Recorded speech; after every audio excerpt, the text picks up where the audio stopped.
Wrestling fans of the internet, you better believe we are doing this.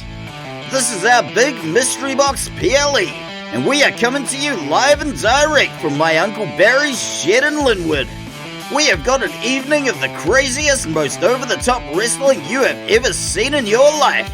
And for the main event, we will have 6 wrestlers competing in a ladder match for the mystery box. Nobody knows what's inside the mystery box, but everybody wants it. As always, this is yours truly, John, and I will be your host and color commentator for this big event. But first, we are getting reports of a real ugly dude walking around ringside with a mic. He looks like he wants to say something, so let's go ringside right now and see what's going down.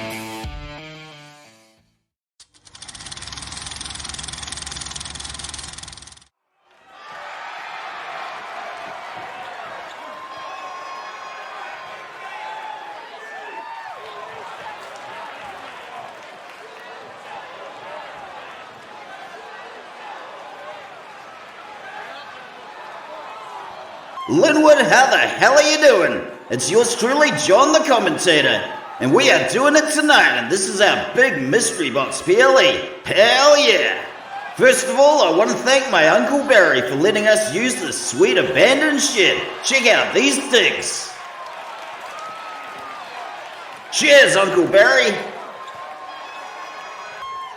Uncle Barry has had this shed for ages. He used to grow tomatoes in it. Dutch tomatoes, I think he said.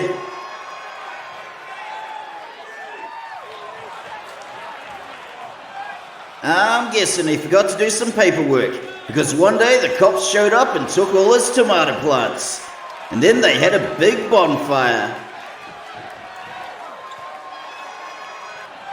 It's been sitting here empty ever since, but tonight, it's home to the craziest, wildest, non-stop, action-packed wrestling you'll ever see. This is the biggest, baddest, gnarliest show Linwood Wrestling Legends has ever done. And I want to thank all of you for coming out here to see it.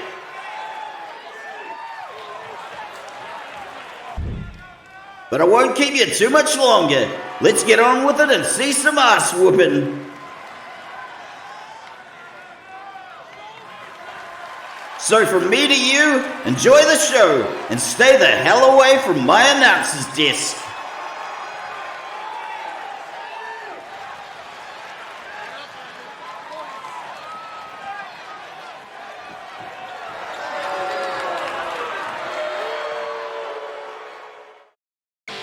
First match of this PLE, and we are ripping that band-aid right off. We have got over a year's worth of animosity between the leopard woman Grace Mutibo and the blue bomber Whitney Olivier. One way or another, this beef will be squashed in a no-holds-barred Linwood death match. It's a hell of a way to kick off this PLE, so let's go ringside right now and check it out.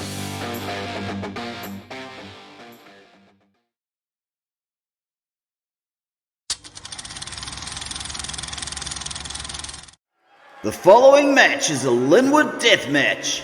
There will be no countouts or disqualifications. Introducing first, from Kinshasa in the Democratic Republic of the Congo, she is the leopard woman, Grace Mutibo. As we've mentioned before, this is kind of a special occasion, so don't be surprised if some of the wrestlers dress to impress. The professional wrestling scene in the Congo is a unique mix of professional wrestling, witchcraft, and native folk magic.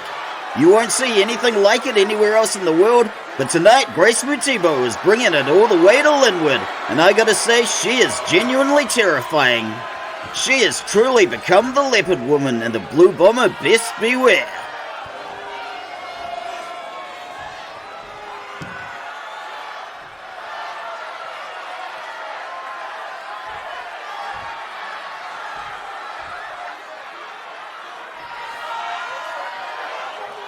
And her opponent, from Winnipeg, Manitoba in Canada, she is the Blue Bomber.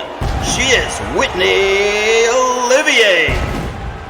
And here we see the Blue Bomber sporting a very snazzy new ring costume. But new threads aside, she is still the same hot-headed Whitney Olivier. And she came here tonight like every other night to kick ass and drink maple syrup. After well over a year of bad blood and mutual animosity, the rivalry culminates tonight in this Linwood deathmatch. And make no mistake folks, this one is gonna get bloody. We wanted to kick off this PLE with an absolute banger, and we are throwing all our bullets in the fire with this match. And those of you in the first row by the barricade, you will get covered in blood. You may well receive some collateral damage. But Linwood Wrestling Legends as a promotion will not be held liable for your medical expenses. If you didn't want to get clocked with a pool cue, you should have stayed up there in the nosebleeds.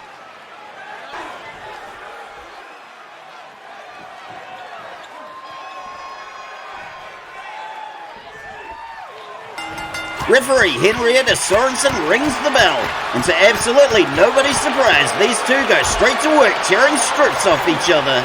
And as always folks, we apologize for those strange looking video game prompts you may see from time to time. As always, blame Ernie the cameraman. Leopard Woman hits a single leg dropkick and down goes the Blue Bomber. And just a reminder that because there are no countouts in this match, we're probably going to see it go all over the show, but ladies, please stay away from my announcer's desk. And if you'll look ringside, you may notice that tonight we sprung for the fancy cardboard. Whitney Olivier getting in that tried and true ground and pounds. And folks, it was absolutely worth spending the extra 3 cents per square meter to get that fancy white cardboard. Our general manager Todd Sorensen was too cheap, so I had to pay for it out of my own pocket. And I hope you all appreciate it.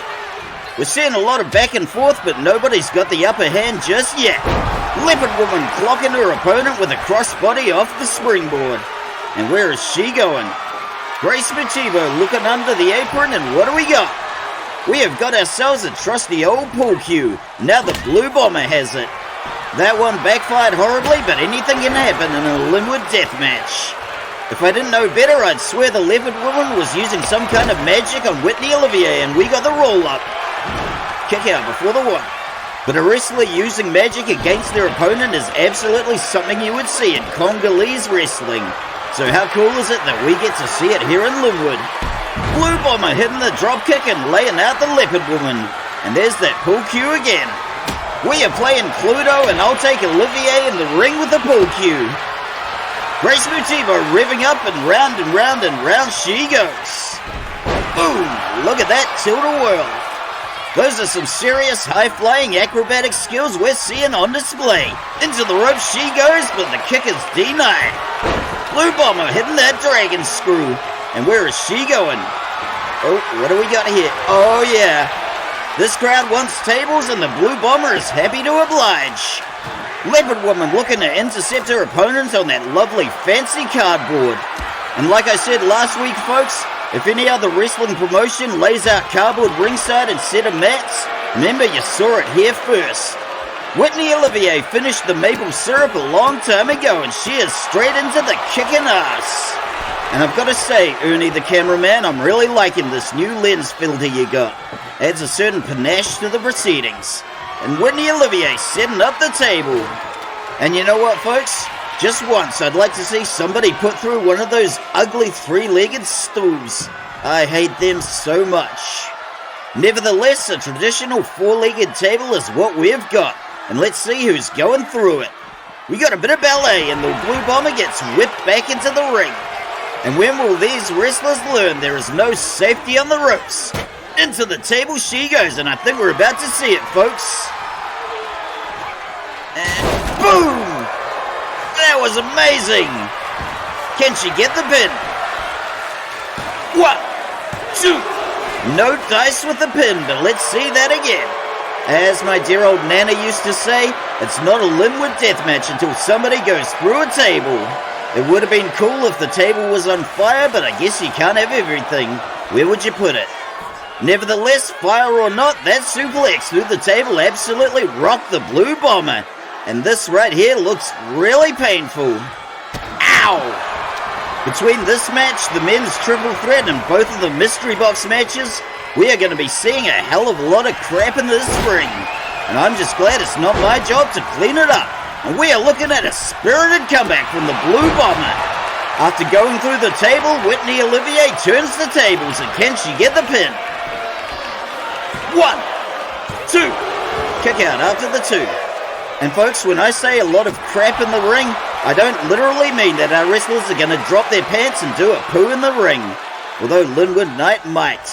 It wouldn't be the first time, and it's one of the many reasons we got chased out of town after doing that show in Oamaru last year. But let's hope he minds his P's and Q's tonight. Leopard Woman going up top, and we got a vicious double stomp to the gut. Back when Linwood Knight was wrestling in the Outlaw Mud shows, sometimes he'd do this spot where he did a poo in the ring, then he'd catch his opponents in a DDT and faceplant them right into the poo.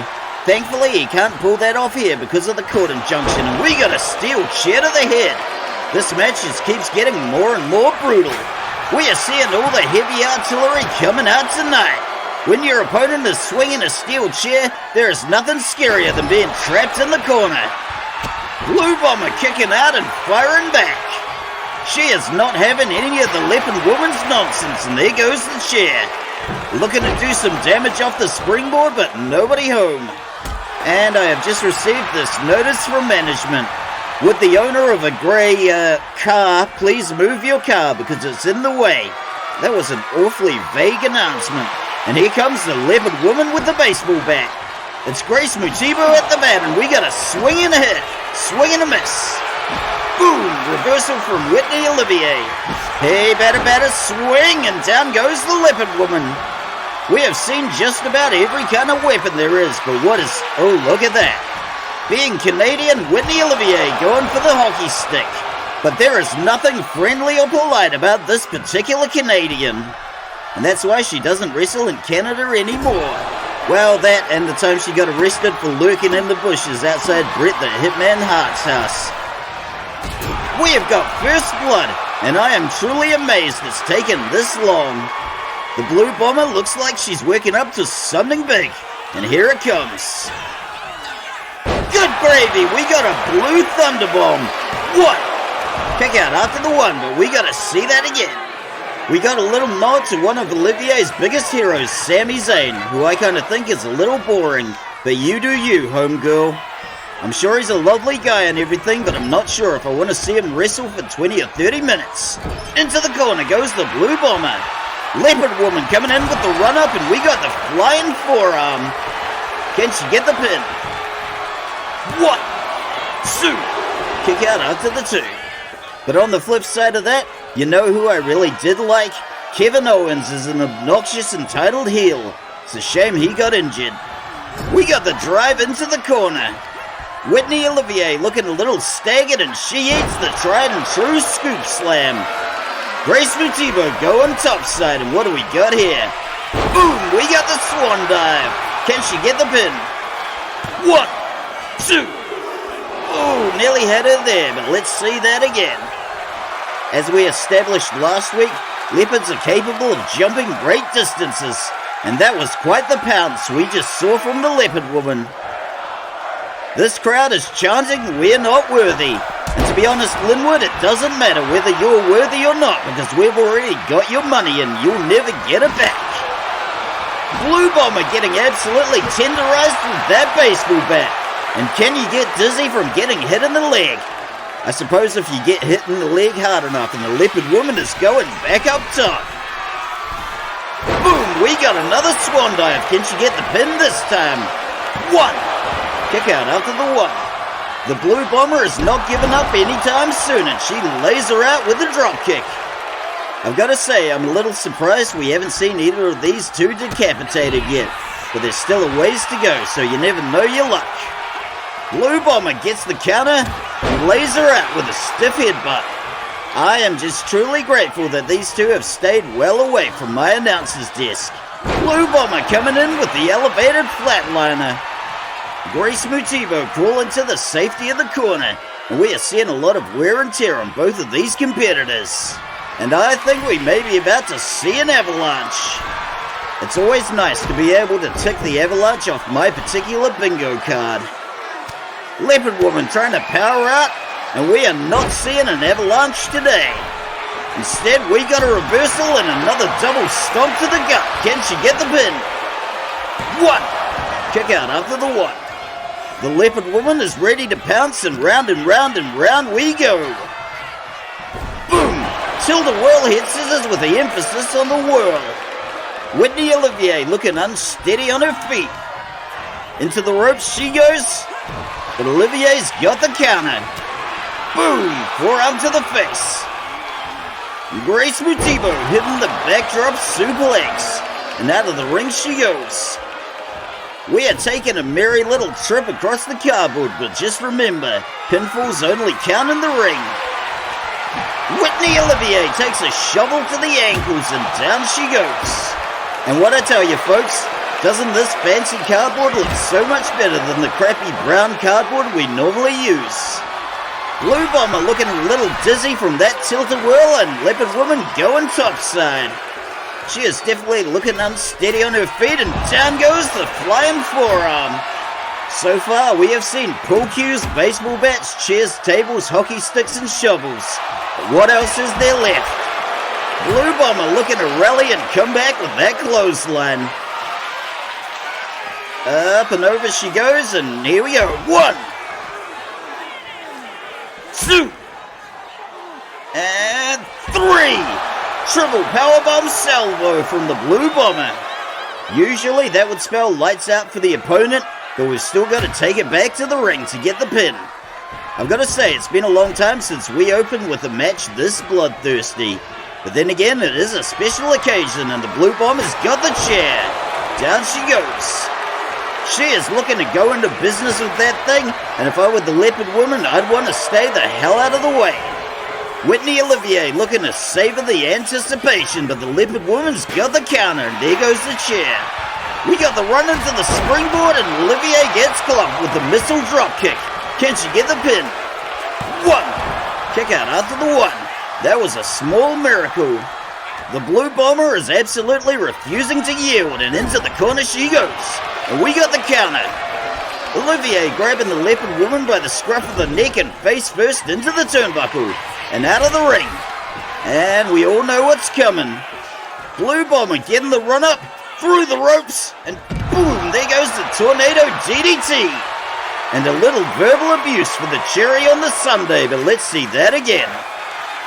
There are so many moving parts that all have to come together for this diving Tornado DDT to stick the landing.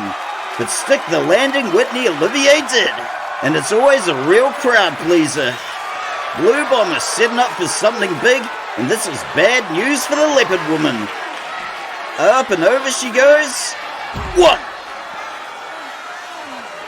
2, and 3.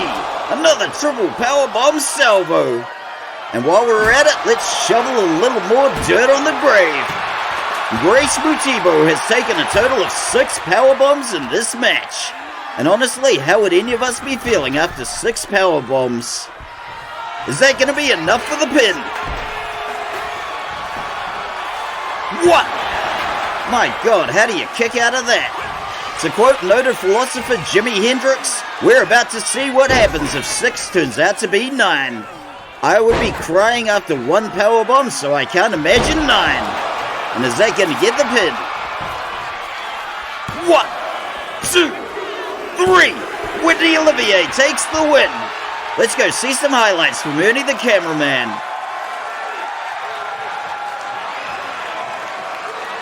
We always knew the gloves were going to be off in this match, but my God, we've still got 5 matches left on the card, and if they are all like this, I am going to need a week to recover. This beef between the two started with an argument about Brendan Fraser's acting abilities, but hopefully it ends here in this match. And just for the record, while I enjoyed all the movies in the Mummy franchise, I have no strong opinions one way or the other about Brendan Fraser's acting abilities. He is no Russell Ira Crowe, but he is no Jaden Smith either.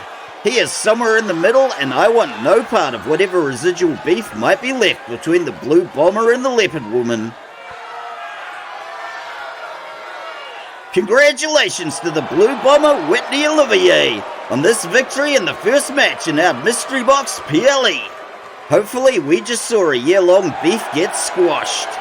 But we've still got 5 more matches on the card tonight, including both the men's and the women's mystery box 6-way ladder match. So don't any of you go skiving off anywhere just yet.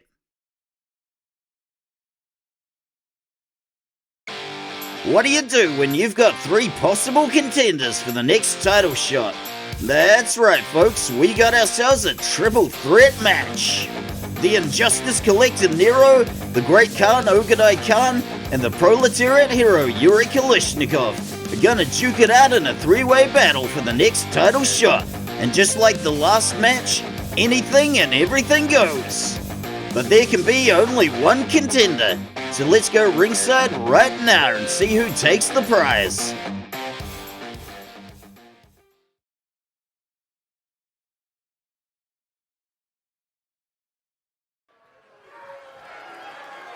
The following triple threat match is scheduled for 1 fall.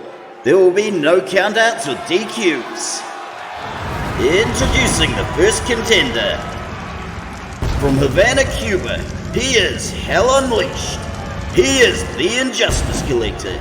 He is Nero. A Cuban high flyer, a Mongolian Nadam wrestler, and a Russian Sambo champ walk into a ring. I'm sure there's a joke to be made there, and if I were a wittier commentator, I would absolutely make it. But unfortunately, you're stuck with me. But if any of you can fill out a punchline, then go ahead and drop that bad boy right there in the comments below. And while you're down there, why not drop a like and subscribe to Linwood Wrestling Legends? Because this is the best wrestling show you'll see all week. I guarantee.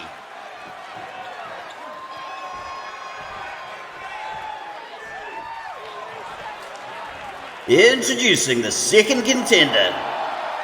From Ulaanbaatar, Mongolia, he is the Great Khan, Ogedai Khan. Now I'm trying not to play favorites here, folks, but as I've said before, I am an Ogedai guy. The fact that he beat our champ last year in a non-title match makes me really want to see a rematch, this time with the title on the line. But once again, doing my best not to play favorites. That said, I got $50 on the Great Khan to win this thing, so if anybody wants a piece of that action, maybe just slip a cheeky wee note under my announcer's desk. I'm stuck under this desk all night, so have at it, folks.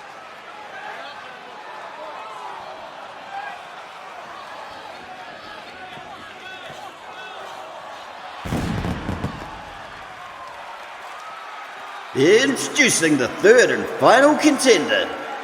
From Poporovskoye, Siberia in Russia, he is the Proletariat hero, Yuri Kalishnikov. You know, some folks out there might look at triple threat matches and fatal 4-ways and think that is really lazy booking. And you know what? For the most part, I agree with them. But in our defense, this is only the 3rd triple threat we've had in the history of this whole promotion. We desperately need to figure out who the champ's next opponent is gonna be. And we're better to do that in this big mystery box PLE with the triple threat match. These 3 wrestlers have every reason to be in the ring together. That is our excuse and I am sticking by it. As for the fatal 4-ways we had for Midcard Madness, there was a very good reason for those too. But that said, and I'm not going to name names because that would be unprofessional, but there are some promotions that are absolutely guilty of throwing together triple threats and fatal 4-ways to fill out lackluster cards. And that, folks, is lazy booking, but that is not the case here.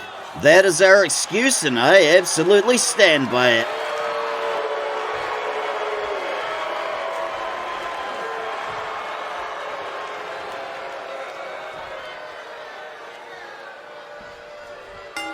Referee Chad Remington rings the bell, and I don't know if it's politically correct to use this expression, but what we have here is a Mexican standoff.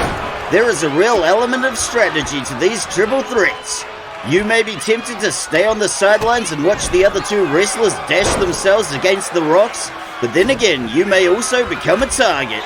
And the Great Khan is becoming a target right now for the aggression of Nero, and look at that beautiful tornado DDT. Kalishnikov taking the back, and up he goes into a shin breaker. With an opponent like Nero, it's smart to target his legs and thus take away his ability to fly. And to whoever it is in the crowd holding up that sign with a stick figure on the toilet, Why would you bring something like that to a classy PLE like this? How would you like it if I turned up to your family dinner holding a dirty old piece of cardboard with a crudely drawn stick figure on the toilet? There's a time and place for everything, but tonight this is a classy event. We got the whip and the up and over the ropes and the Great Khan coming in with the bulldog. Sometimes there can be a lot going on in these kind of matches. Sometimes more than any one commentator can describe. And it certainly doesn't help when I've got people holding up crude drawings of stick figures on the toilet. But I will endeavor to do my very best. Proletariat Hero taking the boots to the Great Khan. And we have the first weapon of the match. Here comes Nero with the pool cue. And he is cleaning house. Nero looking for the step-up enziguri, but nobody home. Kalishnikov going for the early pin, but Nero is doing his damnedest to break it up. Nero coming in from behind with the reverse DDT. The Injustice Collector has absolutely brought his A-game tonight. Great Khan going into the corner. Whatever comes next is not going to be pleasant, and that one is going to leave a mark. Kalishnikov coming from behind with the jumping neck breaker. And there goes the fallen knee. Looking to go to work, but Nero is countering back. Boom! Corkscrew enziguri. Ogedai coming in with the roll-up, and can he get the pin? We got a kick out before the one. Kalishnikov coming in from the blind side and getting countered. Ogedai with the counter of his own, thumping his way to freedom. And one has to wonder, how many weapons are we going to see come out during this match? I think we saw all of them last match, and I hope they've been restocked. Great Khan taking him down with the clothesline. And folks, I don't want to alarm anyone, but we are getting reports that that rogue fox terrier has discovered the location of Uncle Barry's shed. He has snuck in without paying, and we have seen first blood. In comes Nero with the baseball bat, but he is dropping it like a bad habit. Over the ropes he goes. Things are not looking good for the Proletariat Hero, and he takes a vicious Mongolian chop. And if I can use the expression Mongolian chop, then I can sure as hell use the expression Mexican standoff. At least I hope. If the rules have changed and that expression has become really offensive, then I do apologize. Into the corner goes the Great Khan. Nero hit him. Good gravy. Boom. We gotta see that again.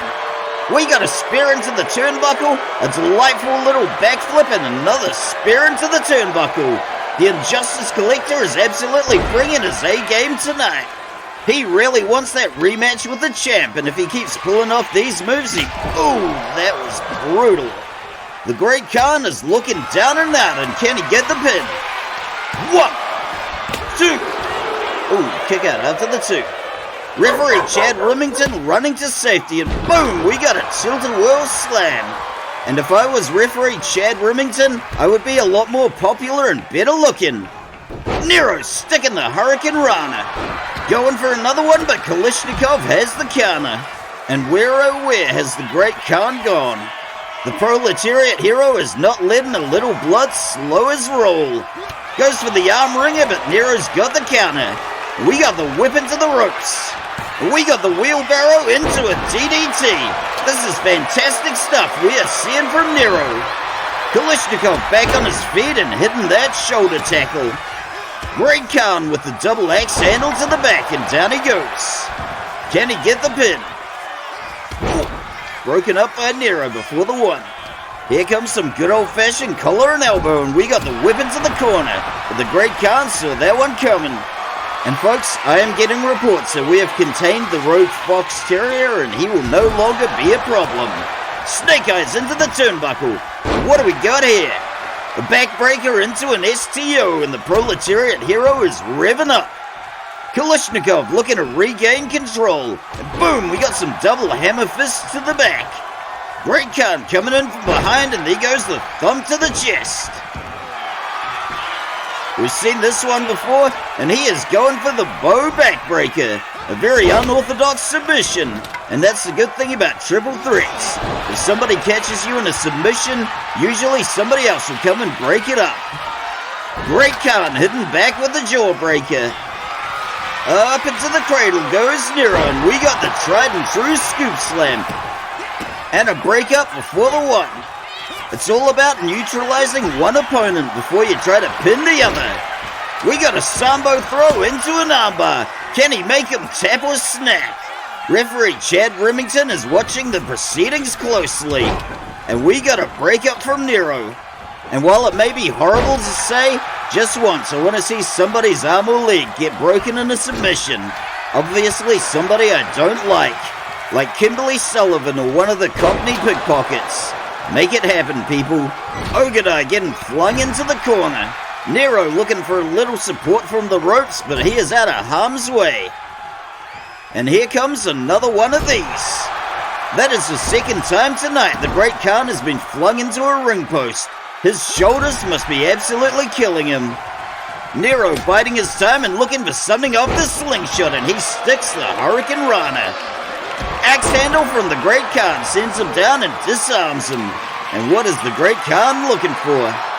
Folks, it's 1991 all over and it is officially hammer time. But Kalishnikov comes along and says, you can't touch this. Can't touch this. Can't touch this. Alright folks, that's enough of the acoustic bass. But once again, if Hammer ever wants to come here and sit ringside, he has got an open invitation. Stop. Hammer time. Can't touch this. Alright folks, I promise we are done with Hammer time for now. But once again, I cannot overstate how much of a big deal Hammer was back in the day. You could probably argue that many years later the Spice Girls were a bigger deal than Hammer, but nobody has been that big since. But if you want to spice up your life, why not like and subscribe to Linwood Wrestling Legends? But only if you really want to zig-a-zig And if any of the Spice Girls want to come and sit ringside, except for Posh Spice, who I never really cared for, they are more than welcome, and we have got a Kalishnikov special. Let's see that again.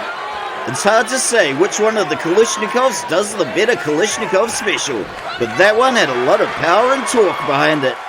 And don't get me wrong, folks, Posh Spice is more than welcome to come to any of our shows, but she's got to pay like everybody else.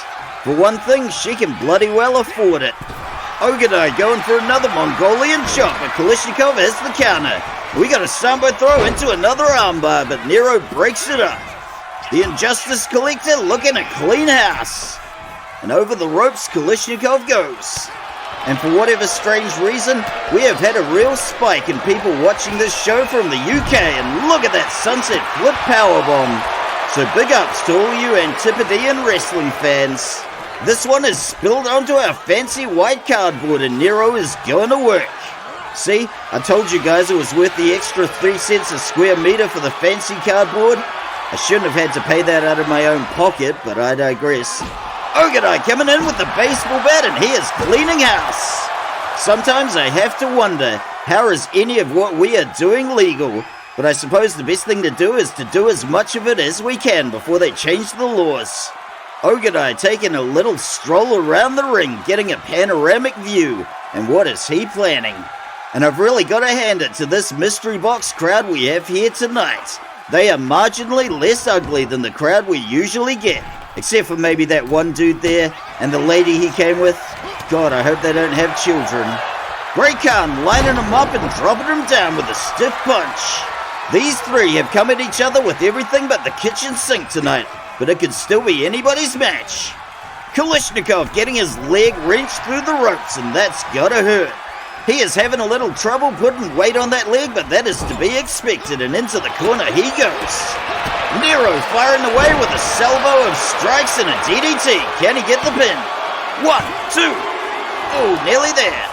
There is so much that can be done to a human body in less than 10 minutes, and these wrestlers are all feeling it. Nero hitting the mushroom stomp, and that little jump sound was absolutely delightful. Into the corner goes Kalishnikov. Nero revving up, and we've seen this one before. 450 splash. Can he get the pin?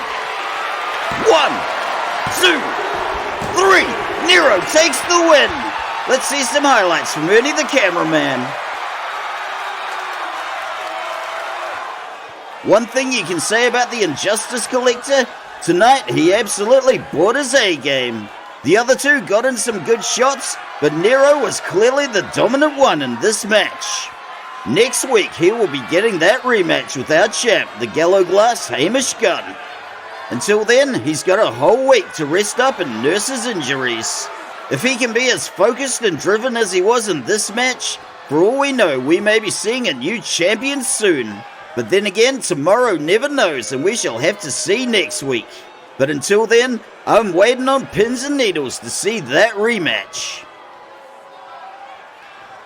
Congratulations to Nero for his victory in this triple threat match.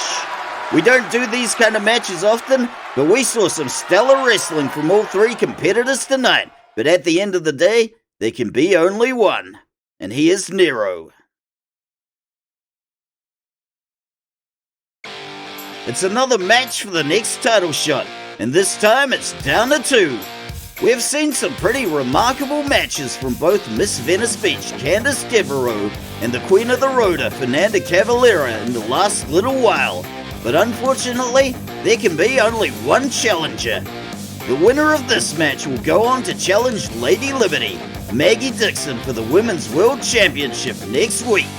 So without any further ado, let's go ringside right now and see two of the best in our women's division throwing down.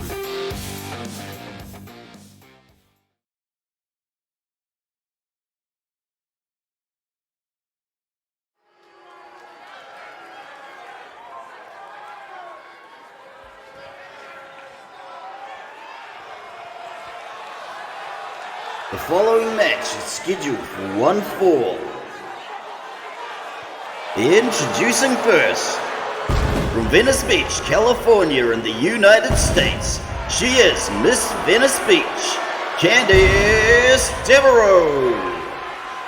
All hail our rightful queen, Miss Venice Beach, Candice Deveraux. She pays me $5 every time I say that, but I wouldn't say it if I didn't believe it. But here's something you better believe. Miss Venice Beach has come dressed to impress for success with that sequin dress. Some of our wrestlers like to dress up when it comes to special PLEs like this, and Miss Venice Beach has spared no effort or expense, and that is refreshing to see. Referee Hojak von Gunder Schnitzelkrumm is absolutely blinded by luxury, and he has no choice but to let our rightful queen pass, as well he should.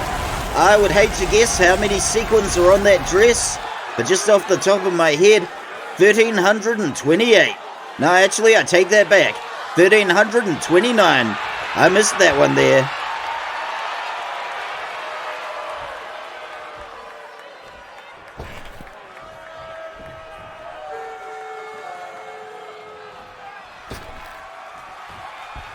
And her opponent, from Sao Paulo, Brazil, she is the Queen of the Rhoda, Fernanda Cavalera.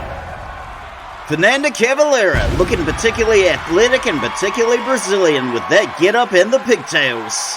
She has come once again to bring the Rhoda into the squared circle, and this truly is a battle of the monarchs. The Queen of the Rhoda versus our rightful queen, Miss Venice Beach. The Queen of the Rhoda has all the good people of Brazil right behind her, although it wouldn't surprise me in the least if some of them are behind Miss Venice Beach. Who can really blame them? We've got two wrestlers who are absolute crowd favorites, so nobody is getting booed, but who do you even cheer for? We're looking at two of the best in our women's division right here. Either one of them will make a worthy challenger to our champ, Lady Liberty Maggie Dixon. But alas, there can be only one. It was true for the Highlander, and it's true here tonight.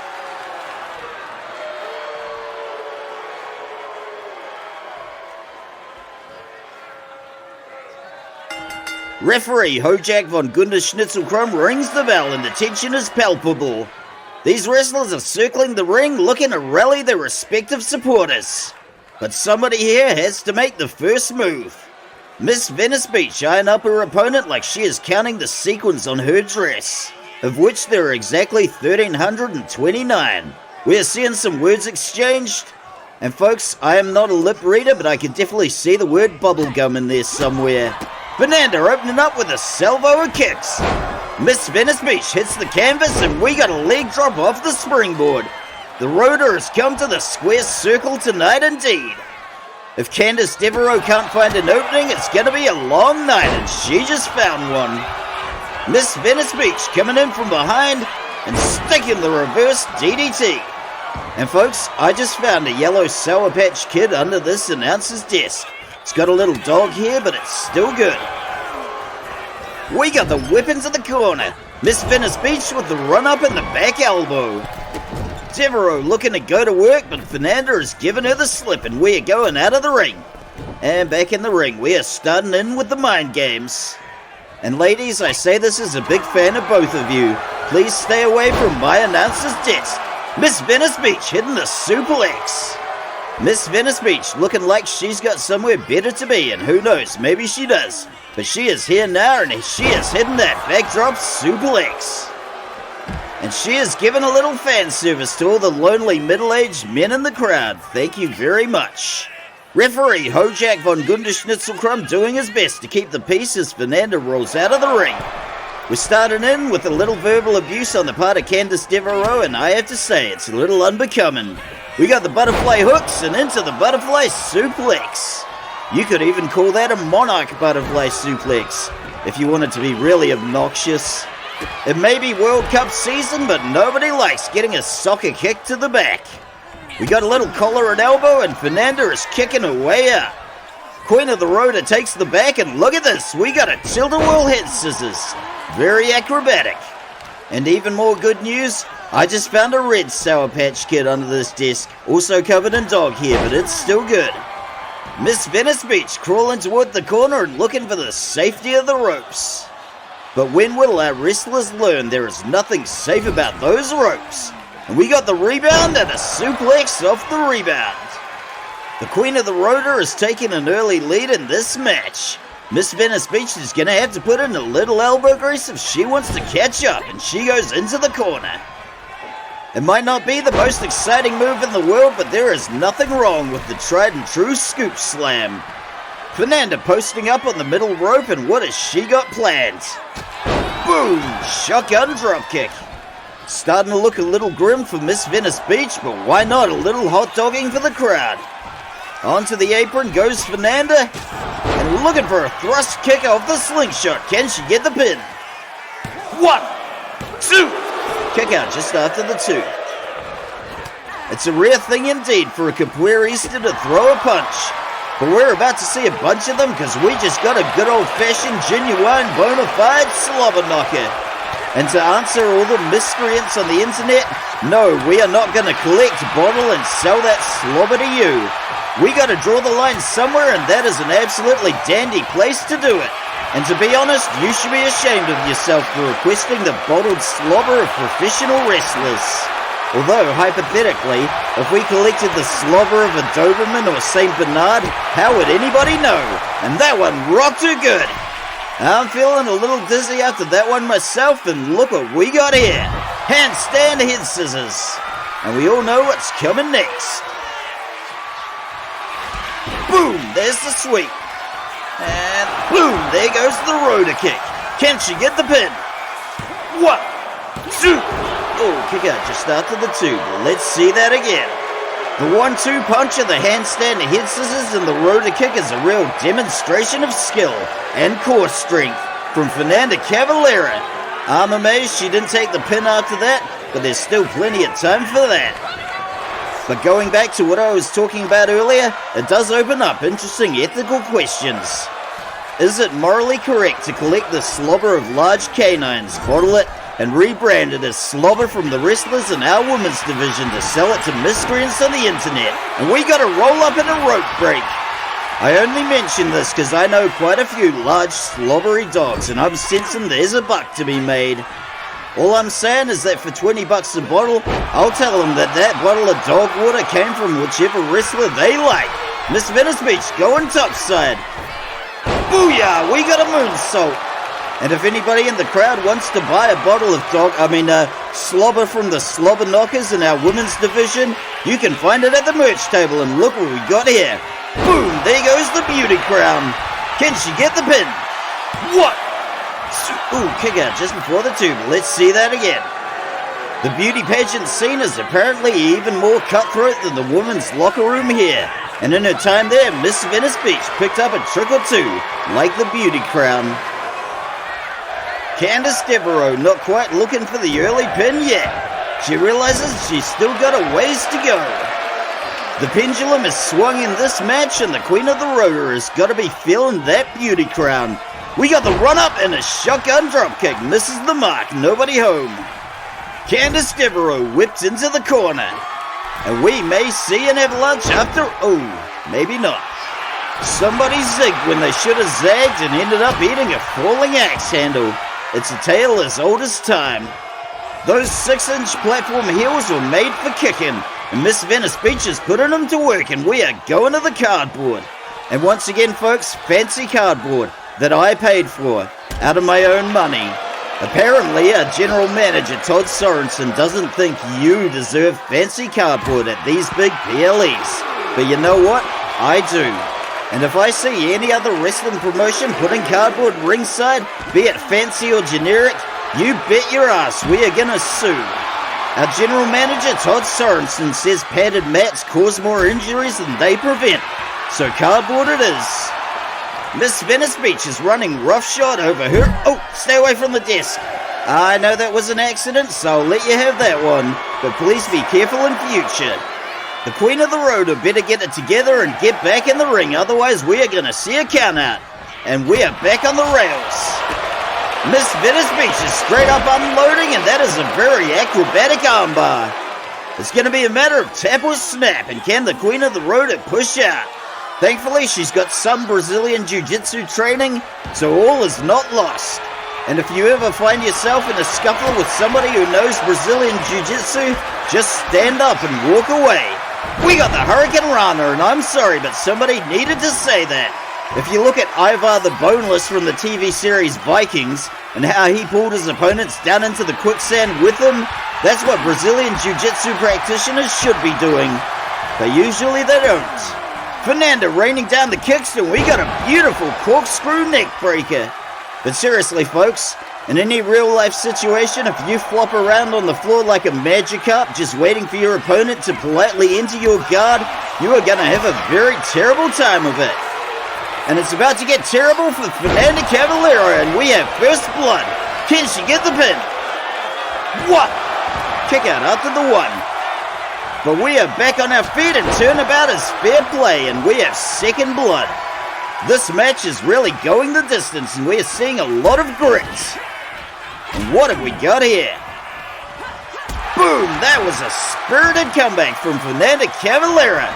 And why not a little hot dog, and let's see that again. We are seeing all the skills of the Rotor on display here with some graceful, precise kicks. And of course the hot dogging for the crowd. Gotta have that. And while we're on the subject, has there ever been a Pokemon battle between two Magikarp? And what do we got here? Boom! That was the Espiral. Can she get the pin? 1, 2. Oh. My God, that was so close. That was barely a microsecond away from the 3 count, and I really thought that was going to be the one. But that's what good professional wrestling does. It plays with your emotions.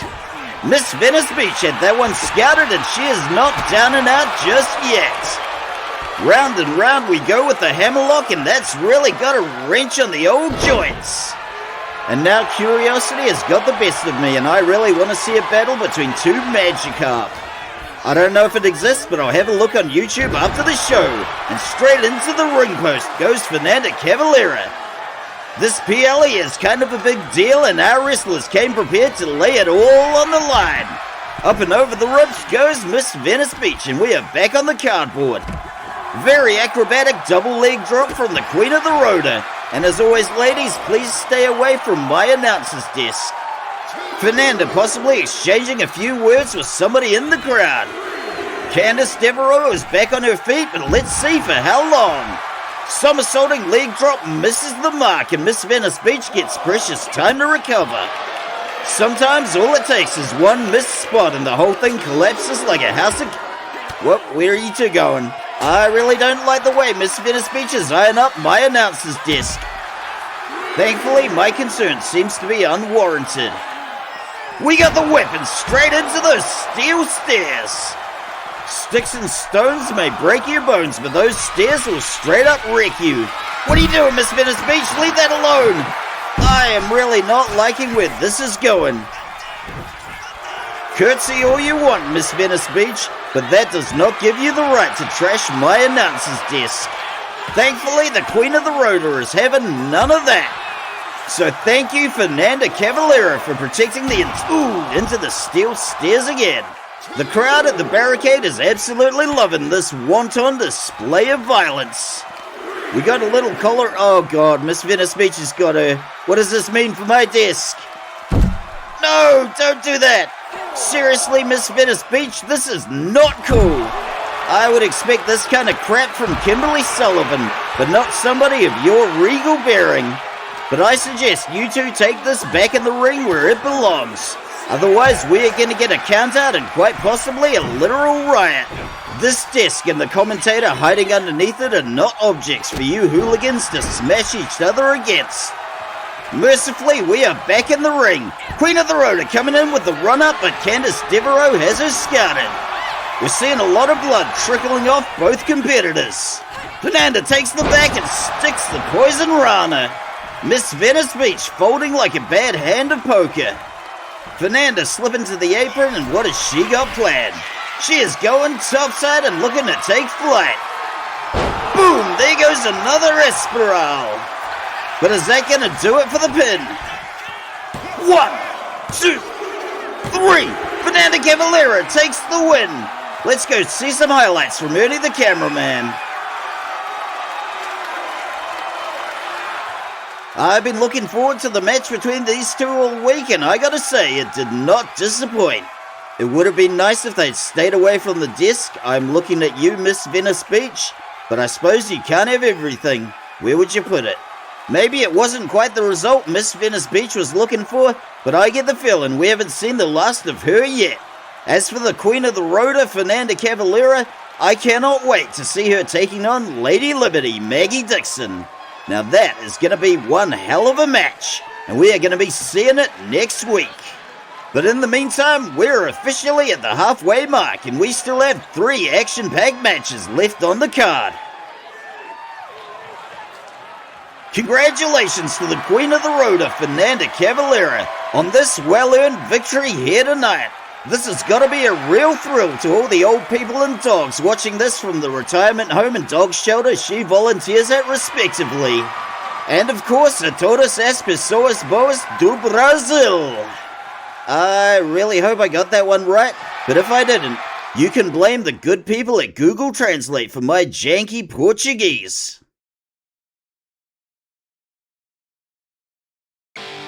Folks, there is nothing quite like a good old-fashioned faction war, and tonight we are seeing just one of those, between Secta del Muerte and the Great Heathen. And folks, I have just received an update. Ymir the Frost Giant and the Shield Maiden Skade have both accepted a very generous bribe to drop out and make way for 2 new competitors. But folks, we still have a mixed tag match on our hands. So let's go ringside right now and find out who these mystery competitors are.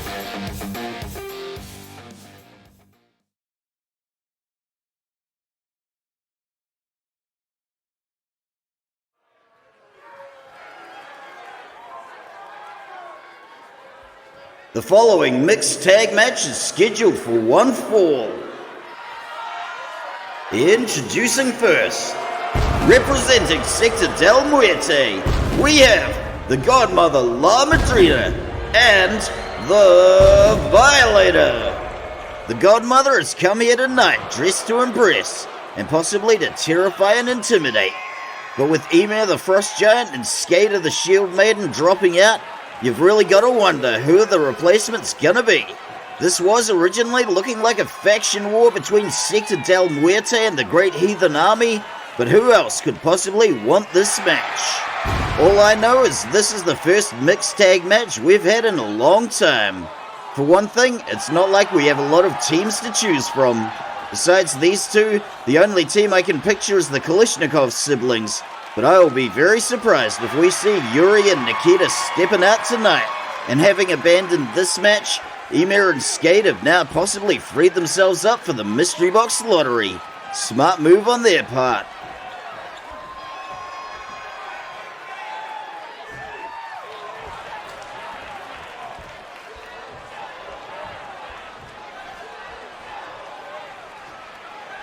And their opponents, representing themselves, we have the Violator's mom and homeboy Love Shark.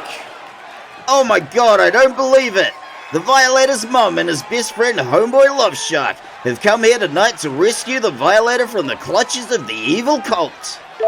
And I've just received an update here. This match will in fact determine who gets custody of the Violator. It's a novel approach, but I think you're going to be seeing more of these things at custody disputes in the future.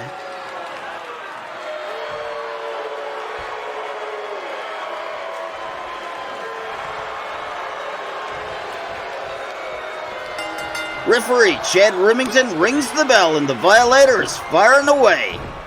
Love Shark goes up, goes down, and hits the canvas. And I gotta say, if I was the godmother, I would be terrified right now.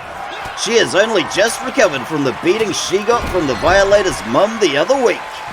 Love Shark trapping the Violator in the corner and unloading with a barrage of strikes and a running clothesline. And not for nothing, but I think that hairstyle is really working for Madrina. I think she should keep it going forward. Violator laying out Love Shark with a series of clotheslines. And what do we got here? Into the fireman's carry he goes, and straight into the ropes. It's going to be a real uphill battle to try and deprogram the Violator, so let's hope Love Shark has the wherewithal. And that there was a trifle unnecessary. Maybe he's seen too many Cockney pickpockets matches. The Violator is not giving up easy and he hits the bell clap. Hell hath no fury like the Violator in a rage, and there goes another clothesline. Violator going to the apron and making his way very slowly to the top of the ropes. One only hopes the ropes can support his girth, and good gravy! That is a whole lot of Violator to get squashed beneath. Just shy of 300 kilos if I'm not mistaken, or 660 pounds for all you barbarians that have yet to learn the metric system. Violator going up and over the ropes and onto the cardboard.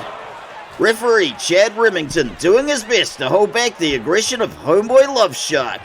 Violator looking to bring in a little aggression of his own with that stiff chop to the head, and we got the tag to La Madrina, and now it's ladies' night. Mama Violator did not come here tonight to play around, and hell hath no fury like a Mama Violator fighting for custody of her son. That brutal beating she gave Madrina a few weeks ago has got to give her the extra confidence to know she can win this thing. We got a seesaw. And another seesaw. One. And another seesaw. One. And a kick out. We've been seeing a lot more of those seesaws lately, and it really makes me wonder what the record is for the most number of seesaws before anybody kicked out. The godmother's starting to get a little buyer's remorse for taking that tag, but we are well past that. Madrina running the ropes. Violator's mom coming in with a bear hug into a suplex. If it stays between these two, this match could easily become a squash match. Violator's mom hitting that military press, and down goes the godmother. We are seeing a lot of maternal rage, and we got the tag to the guys. Madrina gets some precious time to recover while these two circle each other. We got a little back and forth, and if I was the godmother, I'd want to get the hell out of the way pronto.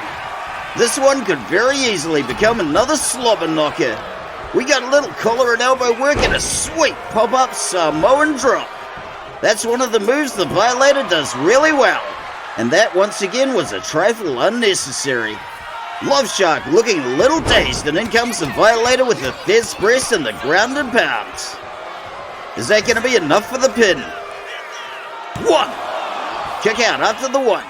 I just really hope the Violator's mum knows that what she is seeing now is not the son she knows and loves, but rather the son that was brainwashed by Super Adventure Club.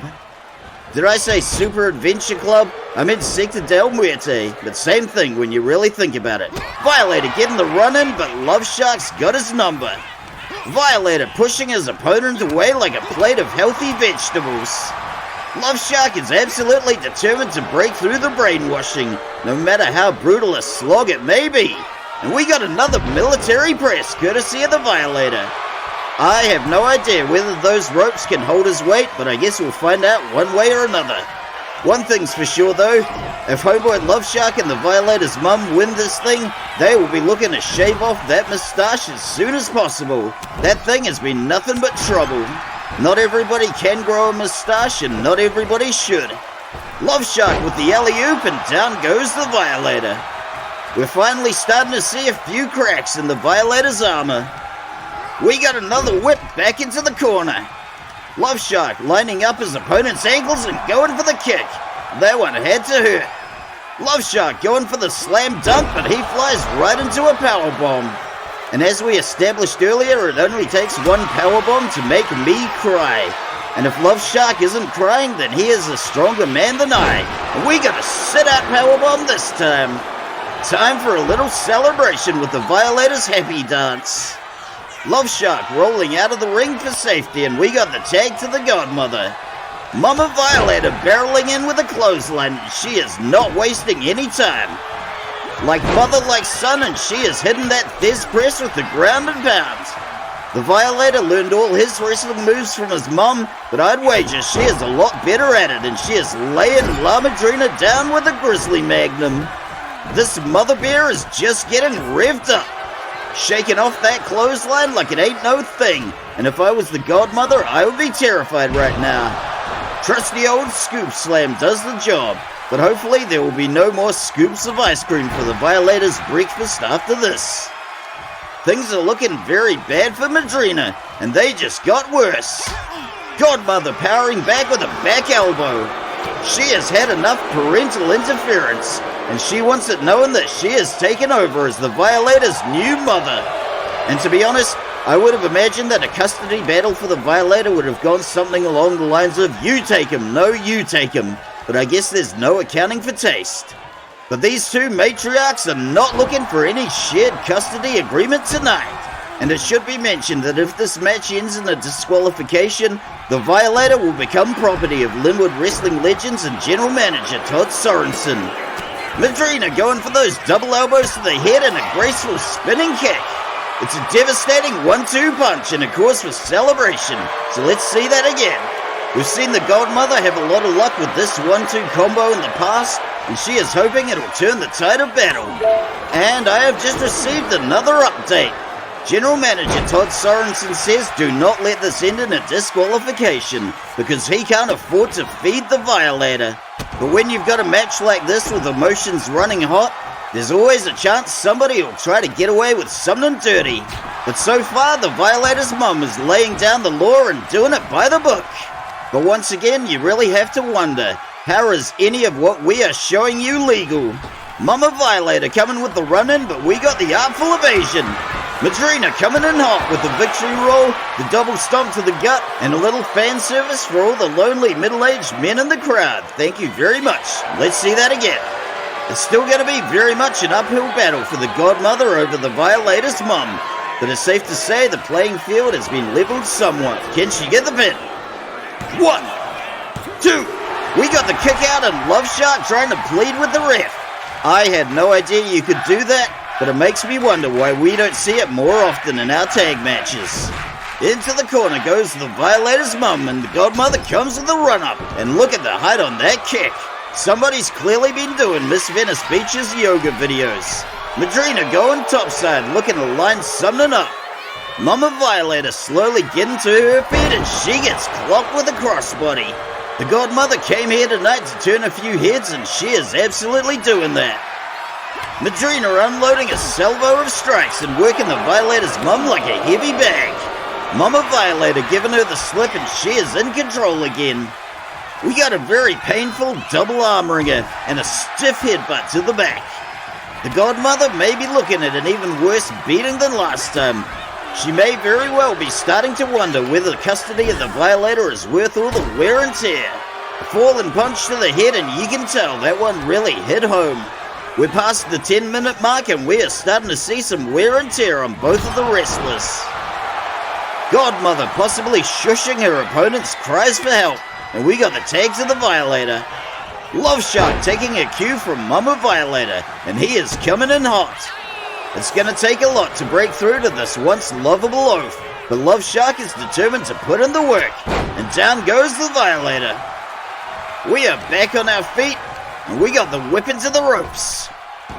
Love Shark goes low. Love Shark goes low. And we got a body block knocking him off his feet. And folks, I gotta say, I'll be a bit bummed when we have to go back to the abandoned warehouse next week. I am really enjoying this time in Uncle Barry's shed, but unfortunately this is a one-night affair. Uncle Barry says he's got big plans for this shed, and he may possibly be building a spaceship. We have no idea at this point, but we will keep you updated on the progress of Uncle Barry's spaceship. And we got a whip into the corner. Violator gives him the slip at the last second, and that was surprisingly agile. Love Shark gets trapped in the corner, and the Violator rains down the shoulder tackles. We have seen this look in the Violator's eyes before, and it is never good. He's got Love Shark by the scruff of the neck, and face first into the turnbuckle he goes. Love Shark getting worked over like a heavy bag. Things are about to get so much worse for homeboy Love Shark. Violator posting up off the middle rope, and boom, there goes the bum squash. Love Shark getting hiffed away like yesterday's trash, and the Violator can still do the running man with the best of him. Let's see that again. Whatever the polar opposite of fan service is, you're looking at it right now. But if I have to see it again, so do all of you. Things just took an unfortunate turn for homeboy Love Shark, and he is going to want to make that tag to the Mama Violator if he can. Face first into another turnbuckle, but he is not out of the game yet, and he turns the tables. Homeboy Love Shark looking to even the score. We got a little momentum going, and boom, into the ring post he goes. Turnabout is fair play, and the Violator is about to get a taste of his own medicine. Boom! There goes a bum squash from homeboy Love Shark. It's not as powerful as the one the Violator does, but can he get the pin? 1, 2, and a kick out after the 2. And folks, I've got another update. Uncle Barry doesn't want anybody to know he's building a spaceship, so you should probably just forget I told you about that. My bad. We're starting to see the upper limits of the Violator's cardio here. The Violator is sweating from every last pore in his body, and here it comes. Boom! That was the three-pointer. Down he goes. Can he get the pin? 1. Pin gets broken up, and let's see that again. That was a whole lot of Violator to be hitting that turnbuckle, and somebody should probably check to make sure the ring post isn't wobbly. The Violator is looking like there is not much left in the tank, and if he's smart, he'll want to make that tag to Madrina as soon as possible. But Love Shark looks like he's about to do that for him, and it's a battle of the matriarchs once again. The Violator's mum is summoning the battle range, but here comes Madrina with the Thez press and the grounded pound. The Godmother put a lot of effort into brainwashing the Violator, and she is not about to let him go anytime soon. Madrina starting in with the verbal abuse, but let's see if it's enough to win this match. Violator's mum is not having any of that childish name calling, and into the corner she goes. Madrina getting ragdolled across the ring like it ain't no thing, and there goes the Grizzly Magnum. But is that going to be enough to get the job done? 1, 2, oh, kick out at the last second. Mama Violator looking to close this one up. Boom goes the body block. Violator's mum revving up for something big. And here it comes. The mother of all choke slams. The Godmother's eyes bulge out of her sockets, and down she goes. 1, 2, 3. Homeboy Love Shark and the Violator's mum take the win. Let's go see some highlights from Ernie the cameraman. I can safely say without a doubt that this was the weirdest custody battle that I have ever seen. But after a heated battle, the Violator is going back where he belongs. I would imagine the deprogramming will begin soon, and we will get our lovable oaf back once again. But let this whole ordeal serve as a warning to all of you. If somebody like the Violator can get brainwashed by an evil cult, So can any of you. And a lot of times it's the people who think they can't be fooled who get brainwashed the easiest.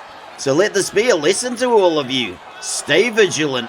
And if a superficially charming person promises you ice cream for breakfast and snazzy moustaches, then you turn and run as fast as you can. Congratulations to Homeboy, Love Shark and the Violator's mum for their win in this match tonight. It's a bit early to say what this will mean for the Violator's career going forward, but Sector Del Muerte has just been dealt a crushing blow, and we have a lovable oaf back once again. Folks, we come now to the first of our two main events, the Women's Mystery Box.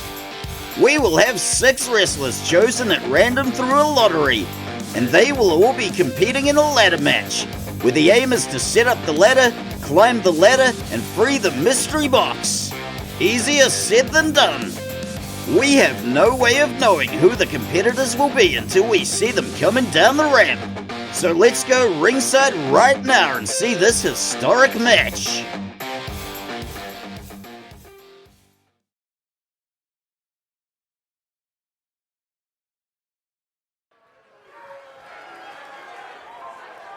The following is a 6-way ladder match for the mystery box.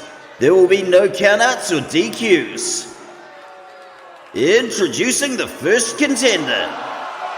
Representing the Great Heathen Army. From Bergen, Norway, she is the Shield Maiden, Skade! And how about that, folks?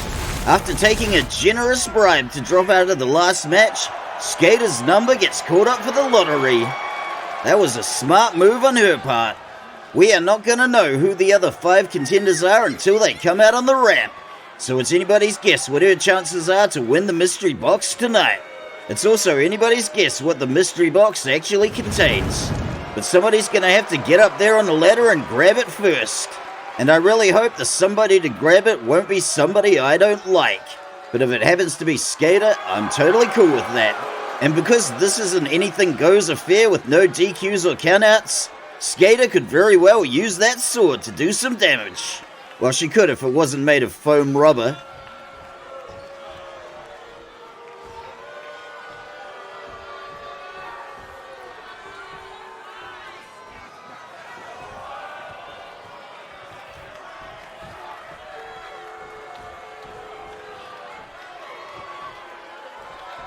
Introducing the second contender. From Salem, Massachusetts, and representing the Coven, she is Shawnee! Folks, I do believe we have the wild card for this match. While Shawnee is indeed a real scrapper and a legitimate threat to any other competitor in the ring, this may be the first time we have seen her without the backing of her sisters in the Coven. But then again, you never know. Xenia or Helena's numbers could just as easily be called in the lottery. And folks, if that happens tonight, that's when things get real spicy. All of a sudden, you've got 2 or more wrestlers on the same team, and oh yes, they will work together to a point, but if it comes down to just them, that's when you're gonna see some real friction, and that's when you find out who your real friends are. But folks, I'm getting a little ahead of myself. We've still got 4 entrants for the lottery, so for all we know, it could be anyone. For all I know, it could even be you watching this right now. And if that's the case, so long as you stay away from my announcer's desk, I wish you the very best of luck.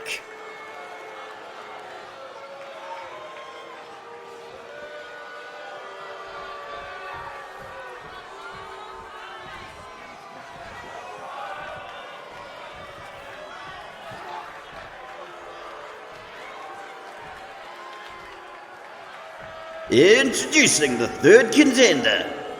From Philadelphia, Pennsylvania in the United States, she is Lisa Left Eye Bishop.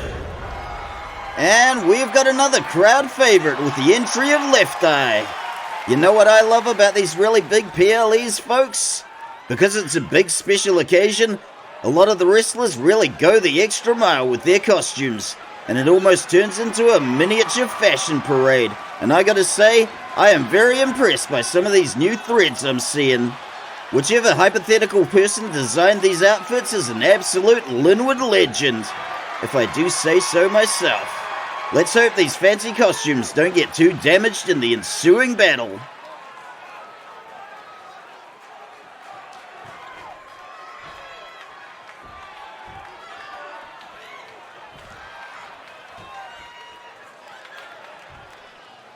Introducing the fourth contender.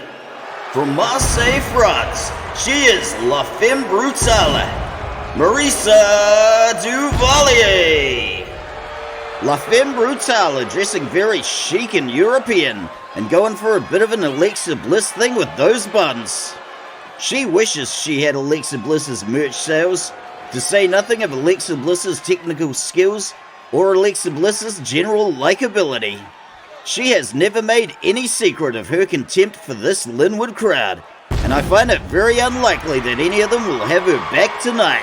After all the times she's threatened me, pulled a knife on me, and threatened to cut me someplace fairly unpleasant, I'm certainly not going to be one of them.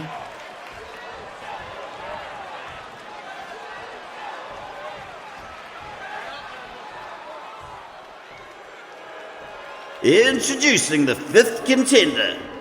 From Libertyville, Alabama in the United States, she is the Firebug, Brandy Dixon. I gotta say, folks, while I am no longer attracted to Brandy after a lot of therapy, that new ensemble is really working for me. While I'm definitely not an expert on the Marvel Universe, if there happens to be a girl in it that likes setting fires and kicking people in the shins, Brandy is absolutely channeling that vibe tonight. Despite the fact that she is a terrible person who, once again, I am not attracted to anymore, this Linwood crowd seems to have taken a real shine to our little Firebug. God only knows why, but we have seen a real uptick in her merch sales lately. But the real irony is that Brandy's merch is about the only thing in this warehouse that isn't highly flammable.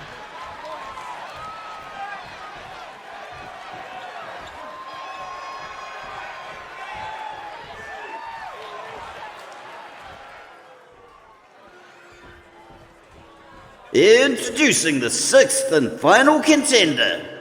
From Brisbane, Queensland in Australia, she is the mean girl, Kimberly Sullivan. And we have saved the quote-unquote best for last. Kimberly's trying to go for a pink princess thing here tonight, but I guarantee it's not going to make anybody forget what a nightmare she was as Women's World Champion. There were a lot of new rules we had to institute because of her deplorable behavior, and there is a lot of lingering resentment from the entire roster. There goes the starting bell, and we are away. I am but a lone commentator, and there are 6 wrestlers in play.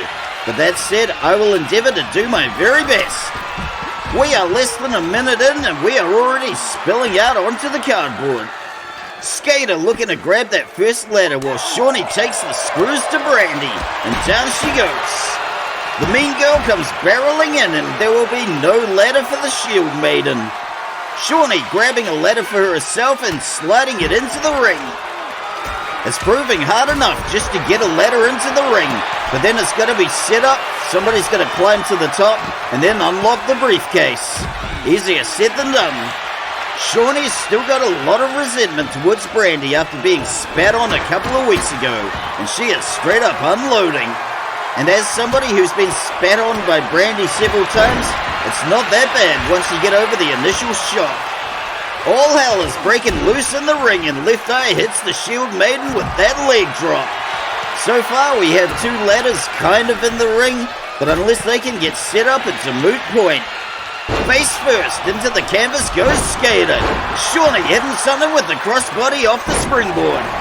Kimberly Sullivan being obnoxious. Oh hell yeah, play that one back, Ernie. We're only a few minutes in, and already Kimberly Sullivan has been clocked over the head with a steel chair. I am absolutely loving this. Brandy going to work on Left Eye in the corner, but Skade has got the intercept.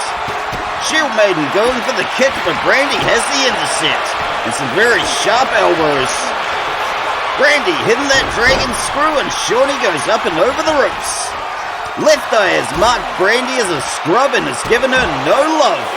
Brandy comes hanging out of the passenger side of her best friend's ride, and we got the counter. We have 4 wrestlers precariously close to my announcer's desk, so ladies, please be careful. We've got a bit of a slobber knocker between Brandy and Left Eye, and Kimberly eats a powerbomb from Shawnee.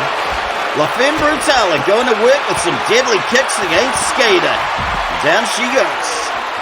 Left Eye hitting that chasing waterfalls, and down goes Shawnee. And just look at this carnage we are seeing already. I have no idea how many ladders we've got under the ring, but I hope it's enough. I, for one, really don't want to be fixing those things with duct tape between matches, and we got a ladder in the ring. We got the counter from Marisa, another one from Left Eye, and we are seeing first blood. The mean girl looking to make something happen with a bit of old-fashioned kinetic chess, and we got the drive into the corner. This Linwood crowd is patiently waiting for the erection of a ladder. We have yet to see a ladder become erect, but apparently it happens more and more as you get older. Kimberly Sullivan wailing on Brandy with a steel chair. Leave my sweet Brandy alone, is what I would say if I was attracted to Brandy, which we have already established I am not. Mean girl cleaning house with that steel chair. Left Eye digging out what looks like the third ladder underneath the apron. We got a little ballet between the Shield Maiden and the mean girl, and into the ropes goes Skade. Whatever scrub-related things you're selling, Left Eye is not buying them. Kimberly laid out with a flying neck breaker, and now it's down to Left Eye and the Shield Maiden. Shawnee circling on the outside with the pull cue and taking the screws to La Femme Brutale. And Kimberly Sullivan.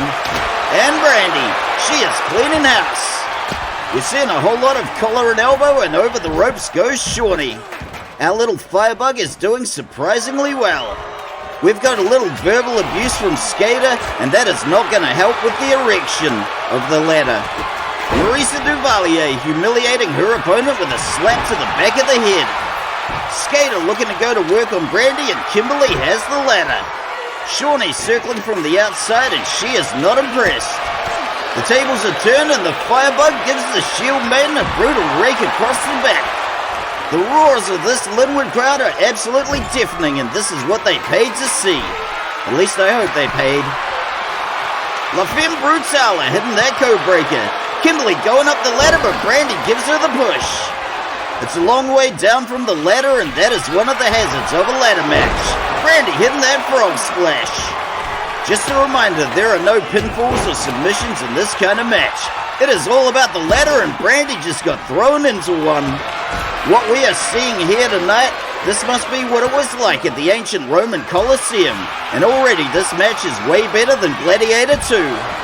If you actually enjoyed that movie, I hate to say it, but you're wrong. Up and over the ropes and into the ladder goes La Femme Brutale. Skade looking to do some damage with the chair, but she gets disarmed. And here comes Brandy with the pull cue, looking to clean house. There is just an absolutely ridiculous amount of things happening in this match. I am probably going to have to watch this at least 3 or 4 times just to soak it all in. It's these kind of matches that really highlight the need for a second color commentator. But if we ever do get a second commentator, there is no way that second commentator is going to be my equal. I am still the daddy around here.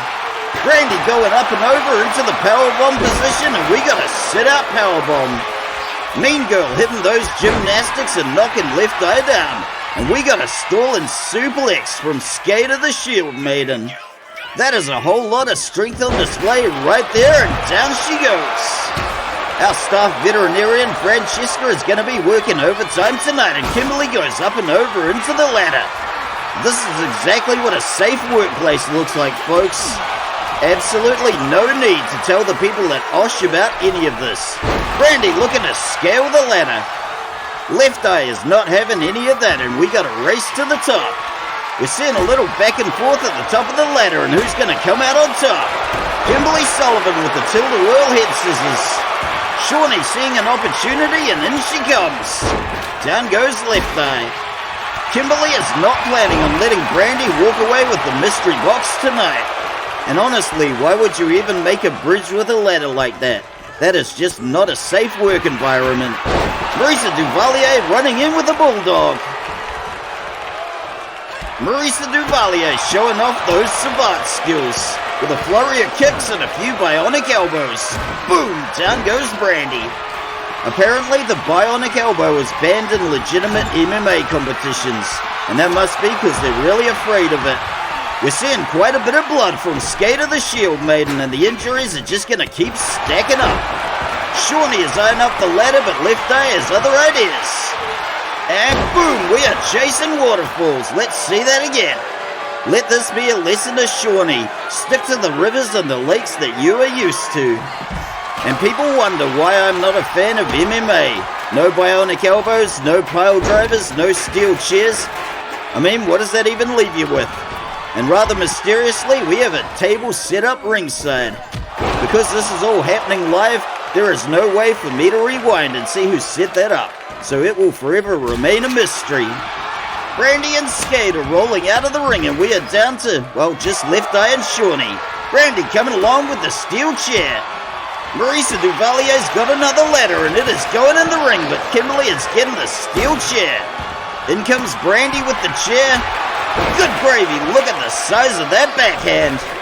Shawnee is laid out on the ringside ladder, and quite frankly, I'm amazed that ladder hasn't broken yet. Skade taking control of the ladder and setting it up. Kimberly intercepting her on the pass, and boom, we got a backflip. Straight into a backdrop suplex. Let's see that one again. I may be Kimberly Sullivan's harshest critic, but even I got to admit, her gymnastic skills are absolutely phenomenal.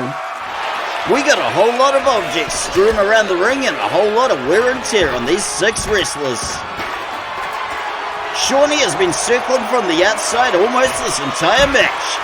It really makes me wonder what kind of devious strategy she's got going on.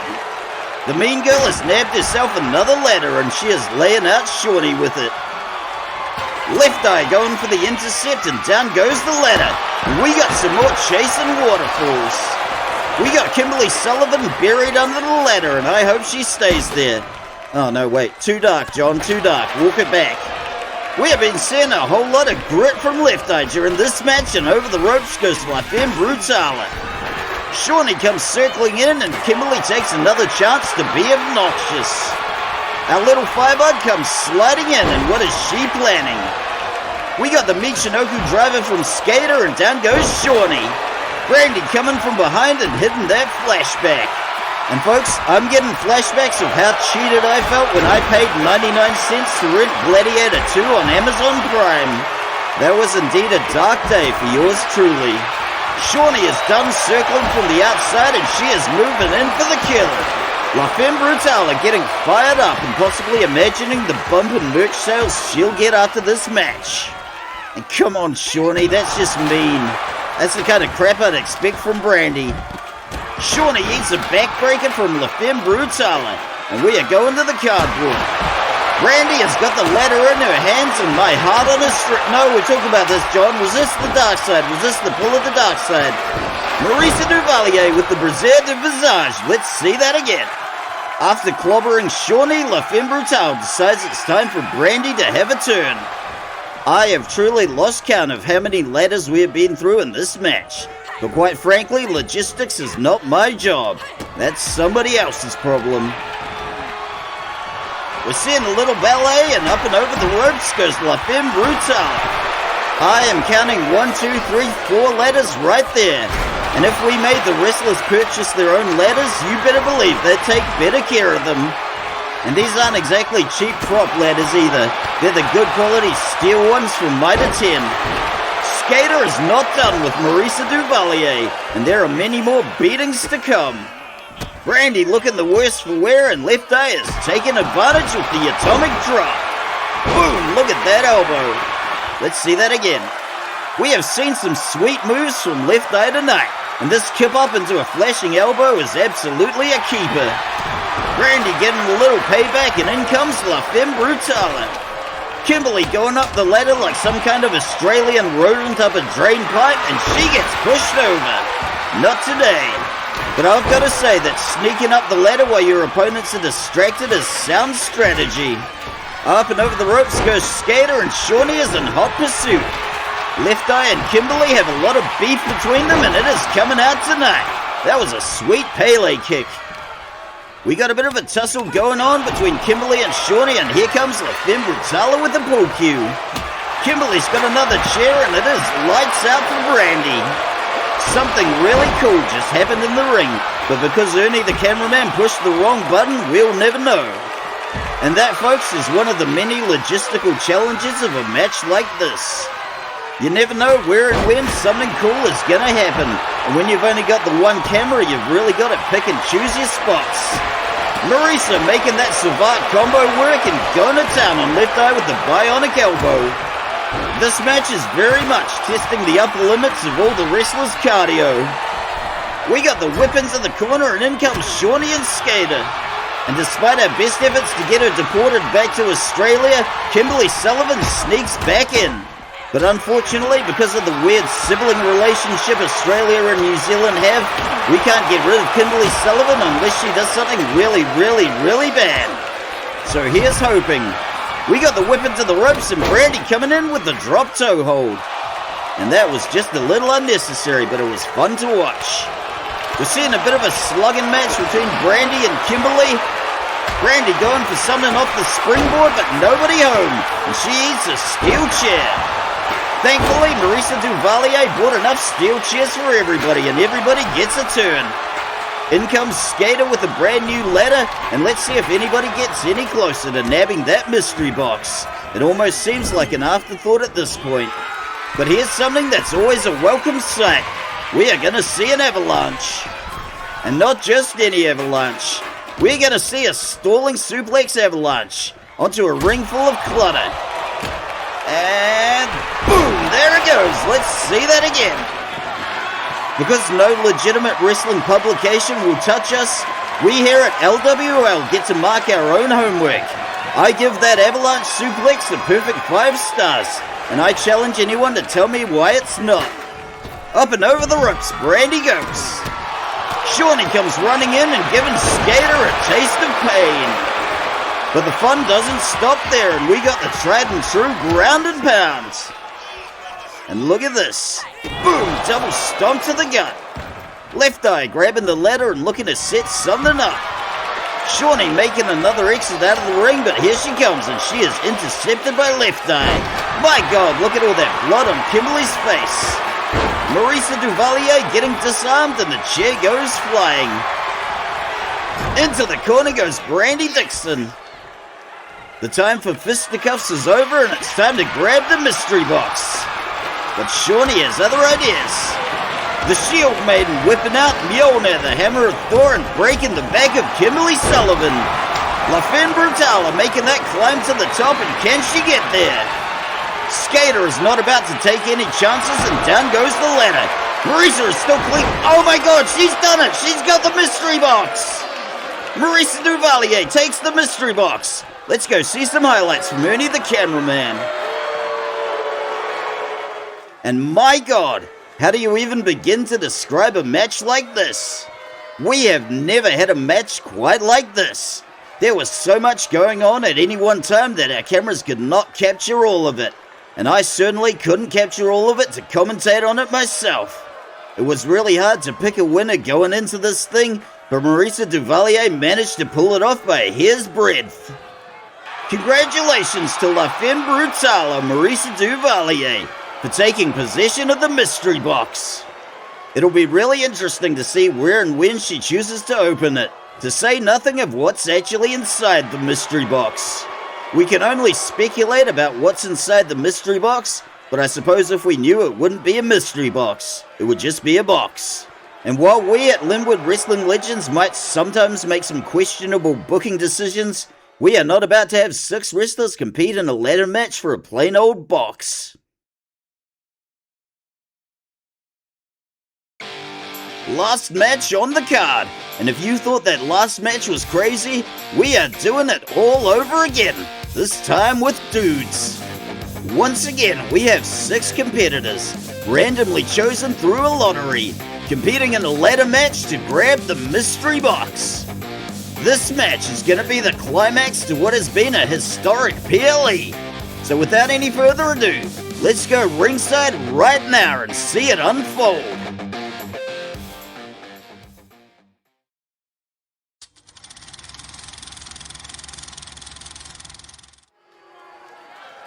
The following is a 6-way ladder match for the mystery box.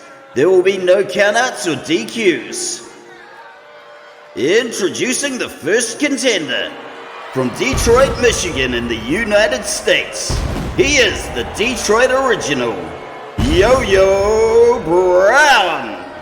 And here we have our first lottery winner, the Detroit original.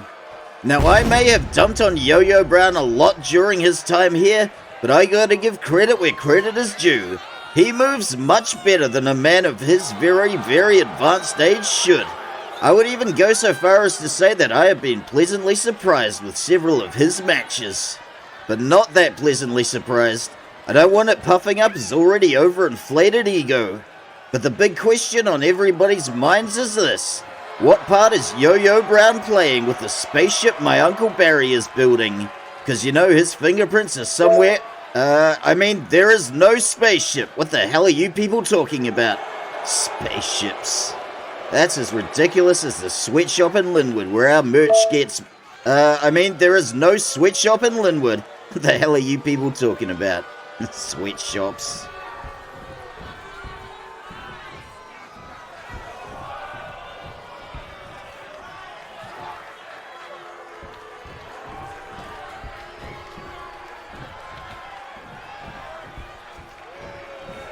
Introducing the second contender. From Linwood, Christchurch, right here in Aotearoa, he is the hard-boozing, hardcore legend. He is the sexiest man in the room, and he is the cockroach of professional wrestling. Linwood Knight. God only knows why, but the people of Linwood have almost adopted this guy as a mascot. While a lot of our wrestlers are going the extra mile with snazzy new costumes, Linwood Knight is the one guy you can absolutely guarantee will not put in any effort whatsoever. There's a lot of speculation that Linwood Knight only wants to win the mystery box so he can sell it for drinking money. Believe it or not, there is nothing in our rules that explicitly forbids a wrestler from buying or selling the mystery box once it's been won. Strangely enough, there are a whole lot of things that aren't explicitly forbidden by the rules, mostly because it would never occur to you that somebody would do that. In the past, Linwood Knight has taken advantage of many of the loopholes he's found. The reason we have a lot of the rules we do now is because of this man. It used to be that we didn't have any rules against taking a poo in the ring, because who would do that? Well, you're looking at him, and that's one of the many reasons we can never go back to Oamaru. There was a particular show in Timaru where the Violator ripped a guy's spine out through his throat, and apparently that's no barrier to re-entry. But pooing in the ring is where people draw the line. We also had a show in Ashburton last year where Brandy Dixon managed to burn down the fire station, but apparently that just means she has to pay a good behavior bond if we want to go back there. But because this match is an anything goes affair, I'm just really hoping that none of the wrestlers push their luck too much, because we are already on really thin ice with the broadcasting standards, people. We actually had to pay a $200 fine a couple of weeks ago when Brandy Dixon spat on Shawnee. And I don't know about any of you, but we here at this promotion are not made of money. Hell, I couldn't even convince our general manager Todd Sorensen to spring for the fancy cardboard. I had to pay for that myself out of my own pocket. But that said, I think it looks really cool and it was absolutely worth paying the extra 3 cents per square meter. I had to rip a little copper wire out of the walls of my apartment to pay for it, but hell, this is a big PLE, so it was absolutely worth it.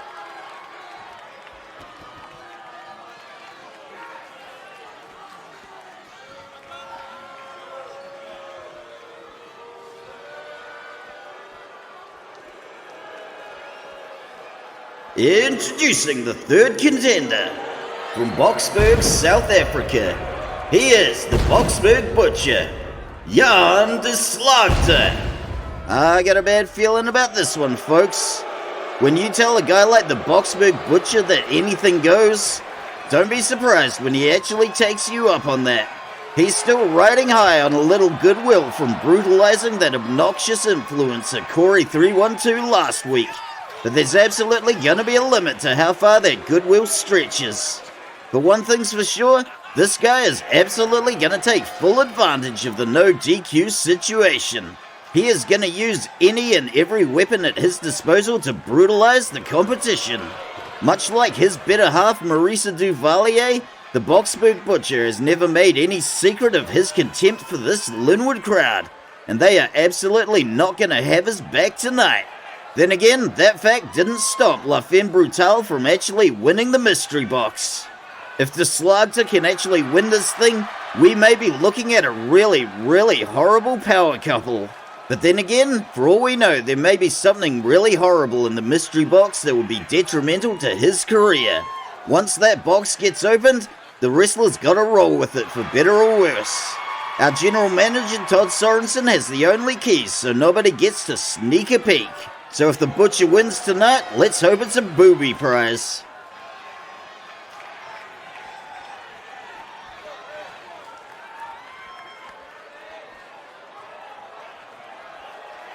Introducing the fourth contender. From Cleveland, Ohio in the United States, here's the Professor, Jerome Scott. Finally, we've got a contender like the Professor to come out and give some much needed credibility to the proceedings. It's hard to pick a winner this early in without knowing who the other two entrants are, but so far, my money is on the Professor, Jerome Scott. Like a lot of the wrestlers here tonight, he has splurged for some fancy new threads and he is absolutely rocking them. He is hands down the best technical wrestler in our men's roster and a very strong contender for getting that mystery box. He's also a real favorite with this Linwood crowd, so they have absolutely got his back. Folks, school is officially in session and the Professor is about to drop some hard lessons in momentum and gravity.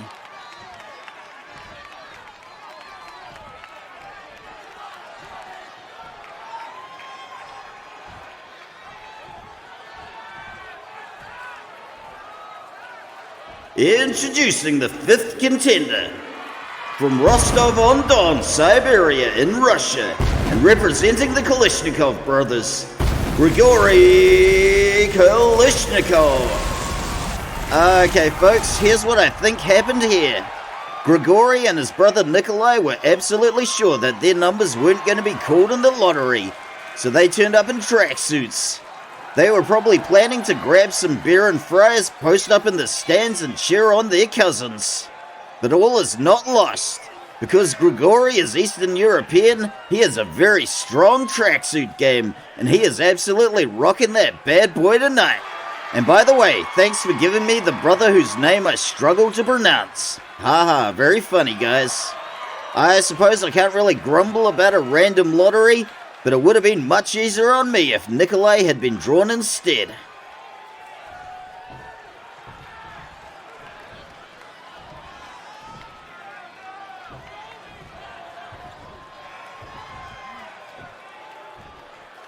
Introducing the sixth and final contender. From Bergen, Norway, he is the Frost Giant, Ymir! Oh crap. The Apex Predator has officially entered the proceedings. The other 5 contenders should be absolutely terrified right now. The only way I can see this working is if the other 5 work together to neutralize the Frost Giant. But folks, I don't see that happening. Unfortunately, our wrestlers are a contentious bunch. We actually had to take the stereo out of the cafeteria. Nobody could agree on choices of music and it led to a lot of fist fights. Remember that first Colosseum battle in Gladiator where they all worked together to take on whatever comes out of the gates? Well, this is going to be the exact polar opposite. We've seen the Frost Giant beating up 4 guys in one evening, and I will be surprised if he doesn't take the mystery box tonight. If I was one of the other 5 wrestlers, I would run like hell right about now. But then again, if they do that, they also forfeit the $250 they're each getting paid for this match. Ask not for whom the bell tolls, for the bell tolls for these 6. If this was a singles match, I'd be breaking out the acoustic bass and playing the intro to For Whom the Bell Tolls, but I don't want to miss a second of this. We've already got a lot of action spilling out onto the cardboard. We've just seen how wild and crazy it got with the women's match, and we are doing it all over again, but this time with dudes. We are seeing some very funky dance moves from Yo-Yo Brown outside the ring. Grigori goes face down and we got a sweet little airplane spin. That was snazzy. The Frost Giant starting in on Linwood Knight, and he is not taking any aggression from anybody else. The Professor is determined to dash himself against the rocks, but the Frost Giant is not going down easy. We got the whipping up and over the ropes he goes. The Siberian powerhouse trying his luck against the Frost Giant. The Frost Giant is just shrugging it off. Linwood Knight laying out Grigori with a dropkick, and in comes Yo-Yo Brown. Up into the cradle goes the Butcher and straight down into a backbreaker. Grigori hitting the suplex, and we have got a ladder. As I said last match, folks, there is so much going on here at any one time. I may struggle to comment on all of it, but I will do my level best. And just apropos of nothing, folks, I'd like to add that it is mighty cold in Linwood right about now. Linwood Knight hitting the German suplex. Boxberg Butcher getting straight up smashed into the canvas. And down goes Yo-Yo with the fist drop from the middle rope. Linwood Knight going for the chair, but he gets disarmed, and in comes the Professor. Hard bruising, hardcore legend going for the powerbomb. Grigori Kalishnikov taking a stiff headbutt from Yo-Yo Brown, and we have first blood. The Frost Giant really seems like he's picking on the Boxberg Butcher in this match, and I've got to say, I approve.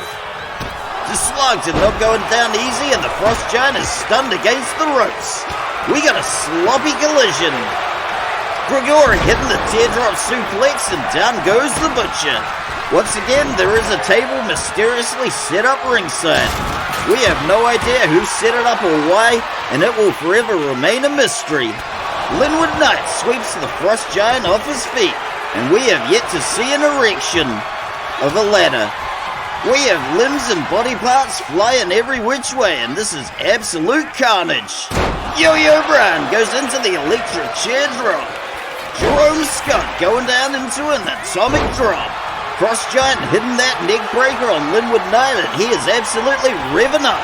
We've already got another ladder laid out like a bridge, and nothing good can come of that. We got a little ballet, and up and over the ropes goes the Frost Giant. And, oh, what did I just tell you? Kalishnikov hits the ladder back first. Linwood Knight taking advantage of a clear ring, and Yo-Yo Brown setting up a table. That was probably him that did it in the first place. The Detroit original is getting a bit senile, so one can imagine him walking around setting up tables and then wandering off. Ymir going for that Blood Eagle submission, but there is no tapping out in this match. It is 100% about that ladder. Yo-Yo getting the reversal, and we are about to see it. There goes the Yo-Yo drop. Let's see that again. Wrestling may have moved on in the many decades since Yo-Yo Brown's heyday, but there is something simple and satisfying about the Yo-Yo drop. Linwood Knight trapping the Professor in the corner while the Boxberg Butcher watches, because he likes to watch. Linwood Knight eats a turnbuckle, and we have second blood. Another belly-to-back suplex with a sweet little aeroplane spin. Hard boozing, hardcore legend eyeing up the ladder, but Jerome Scott's got his number, and he eats a suplex. It's a battle between the Professor and the Butcher, and this time it's Yo-Yo Brown's turn to watch, because he also likes to watch. Professor eats a stiff shot across the bow from Yo-Yo Brown. We got the whip up and over the ropes. The hard boozing, hardcore legend picking his spots and trying to avoid any collateral damage. That's some smart strategy from a savvy hardcore veteran. Into the turnbuckle goes Grigori. Professor going for that sharpshooter like his hero Bret Hart, but once again there is no tapping out in this match. Linwood Knight grabbing a ladder and setting it up in the corner. The slugs are powering his way out of the submission, and we are back on our feet. We're starting to see a little blood on the hard boozing hardcore legend, but that's just another day at the office for him. We got the whip and the professor goes on a merry old jog. We got another whipping up and over the ropes he goes. Linwood Knight in hot pursuit. Ymir getting the butcher in the cradle and boom goes the fallaway slam. That was the best fallaway slam I have ever seen in my life. But because Ernie the cameraman only has one camera, you will never ever see it.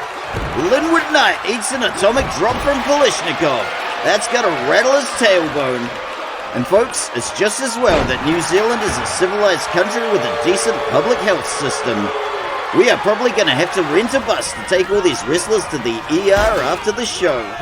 Linwood Knight getting thrown into the ladder and Yo-Yo goes up and over the ropes. We got a little collar and elbow and the butcher gets driven into the corner. But he has no intention of staying there. Linwood Knight looking to set up the ladder, but the professor has other ideas. Somebody should probably check on Yo-Yo Brown, but once again, that is not my job. The action is spilling all over the place, but slowly these wrestlers are migrating back into the ring. Yo-Yo Brown stepping back in, and good gravy! Did you see that? Let's see that again. Normally a shot to the crown jewels would be an instant DQ, but in this match, anything goes. Linwood Knight posting up top. He's lining up Kalishnikov and looking to make that diving headbutt work, but nobody home. Butcher setting up the ladder. Kalishnikov catching him unawares. Up and over he goes, and I think we're gonna see it, folks. Round and round he goes, and boom! That was the Siberian crucifix. Let's see that again. This is a devastating variation on the crucifix powerbomb. The rotation just makes it look really, really cool. We are well into this match and we have yet to see anybody scale the ladder, but here we go. Linwood Knight looking to make some magic happen at the top of the ladder. Boom, and down he goes. Can the Siberian powerhouse take the mystery box? Not on my watch, says Ymir the Frost Giant. Down goes Grigori. Now we got Yo-Yo climbing the ladder. The Frost Giant reminding Yo-Yo Brown that somebody as old as him shouldn't be climbing ladders. Jan de Slugter laying out the Frost Giant with a JCVD kick. Now he's got other ideas for the ladder. The Hard Boozin' Hardcore Legend is determined to take the win tonight. We got the whip and he goes face first into the ladder. And if you've never been whipped face first into a ladder, well, neither have I, but I would imagine it's very painful. All the wrestlers are coming back into the ring in dribs and drabs, and we are getting a full house. The cardboard around the ringside can only contain so much rage. One way or another, this one's got to finish in the ring. Easy come, easy go. The Frost Giant goes over the ropes. Professor hitting Linwood Knight with an Olympic-style neck breaker. The Detroit Originals got the ladder and he is looking to set it up. The Professor biding his time and sliding back in the ring. Linwood Knight looking to take advantage, but Yo-Yo hits him with a back body drop. It's hard to tell which match between this and the women's had more carnage, but one thing's for sure, there is going to be a lot of cleanup afterwards. Professor getting acrobatic with it, and there goes the Crucifix Driver. Let's take another look. And what better way to thank Yo-Yo Brown for his interference than with a Crucifix Driver. The Boxburg Butcher looking to unleash his frustrations with that steel chair. Professor's got the ladder and he is looking to set it up.